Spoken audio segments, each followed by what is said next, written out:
Welcome back to the B Block, our brand new section where some of our favourite GB News commentators have the chance to sound off on an important issue that's often been ignored by the rest of the media. And a British man who went to Syria to join ISIS has pleaded guilty to sharing videos of beheadings and public executions. But Stefan Aristido is just the 14th person convicted of terrorism out of the estimated 450 would-be jihadis who have since returned to the UK. This would be shocking enough without the revelation that a higher percentage of Brits have been convicted for bravely joining the Kurdish forces in the fight against ISIS. How can it be right that British citizens who go overseas to torture, kill or persecute face no consequences for their actions? That's the question posed by my guest tonight, Spiked Online editor Brendan O'Neill, in his latest column. His call for Brits who join ISIS to be called out for what they are, traitors to their nation and their community, shouldn't be controversial. But having seen Liberals sympathise with the likes of jihadi bride Shamima Begum, he, like many of us, I'm sure, worries about the direction of the nation's moral compass when it comes to these defectors. Brendan O'Neill, I mean, yep, great that this guy was convicted, but he is just the 14th. And so there are many, many others walking the streets completely free, and there's no outrage about this. It's an extraordinary state of affairs. And as you've just outlined there, the people from Britain who went to fight with the Kurds against ISIS are statistically more likely to be convicted of terrorism than the people who went to fight for ISIS. I mean, this is just extraordinary.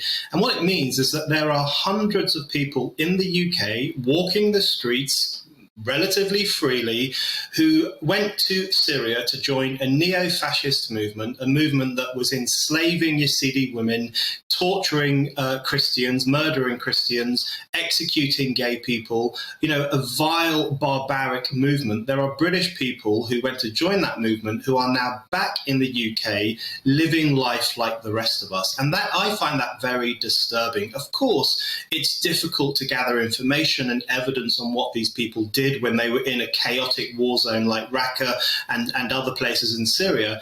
But we have to make an effort to hold these people to account. We can't just let people go off, kill, torture and harass foreign people overseas and then come back and live a free life. That's just not right. And Brendan, what is the issue in terms of getting these jihadis prosecuted? Is it the lack of evidence because the obvious crimes took place overseas?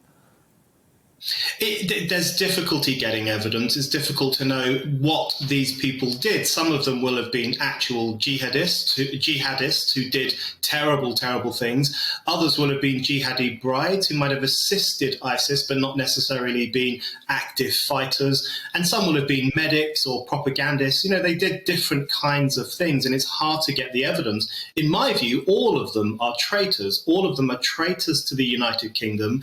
They joined a force, a barbaric force that was killing British people in Manchester, in Westminster, in London Bridge and Borough Market. This was a barbaric movement that was targeting British citizens, including British children. It's a movement that beheaded Alan Henning, a British taxi driver turned humanitarian aid worker. He was beheaded by ISIS, by Mohammed Emwazi, a British citizen who went to Syria. So these are people who either assisted or directly fought for a deeply, deeply barbaric movement, a movement that could quite aptly be described as a fascistic movement. And so it's hard to get evidence on that because it was a chaotic war zone. But that could be an argument for not rushing these people back to the UK. Maybe they should be left in Syria, where Kurdish forces might do a better job of getting local evidence, local information, finding out exactly what these people did and who they did it to. So it's very complicated. I'm not saying it's easy, but I'm very disturbed by the lack of concern that so many Brits went overseas and then came back pretty much scot-free.